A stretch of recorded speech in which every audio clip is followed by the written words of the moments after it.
في يوم من الأيام، في وسط بحر لونه أزرق، كان في جزيرة صغيرة هادية، النوع اللي يخليك تقول يا سلام لو الواحد يقفل الموبايل ويقعد هنا. الجزيرة اسمها ليتل سانت جيمس، بس الناس عرفتها باسم جزيرة إبستن. والقصة ما بدأتش بالجزيرة، إنما بدأت بجيفري إبستن، راجل محدش فاهم قصته، لا بداية واضحة ولا شغل معروف ولا سبب منطقي للفلوس دي كلها. بس كان عنده موهبة غريبة جدا، يعرف يقرب من الناس الصح في الأماكن الصح في التوقيت الصح. بس ناس تقيلة جدا، أسمائهم لو اتقالت الهوا يسكت. تعال نتكلم عن الجزيرة. إبستن اشترى جزيرة خاصة، يعني لا جيران ولا عيون ولا أسئلة. كان في طيارات خاصة تيجي وتروح، ضيوف يوصلوا ويمشوا من غير ما حد يسجل كتير، ومن بره ولا حاجة زي الجنة، ومن جوه سكات.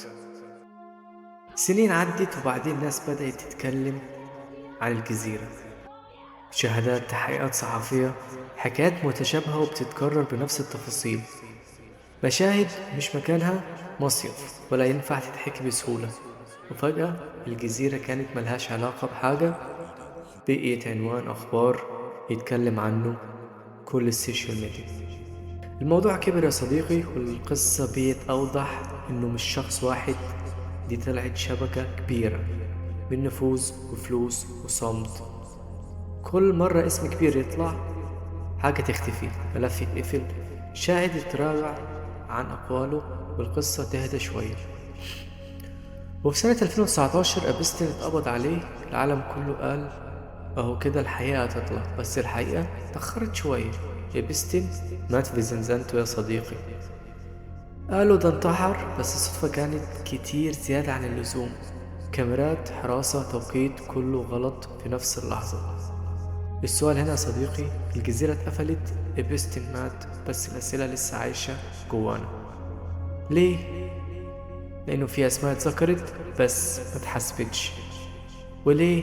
القضية كل ما تقرب ترجع خطوة لورا.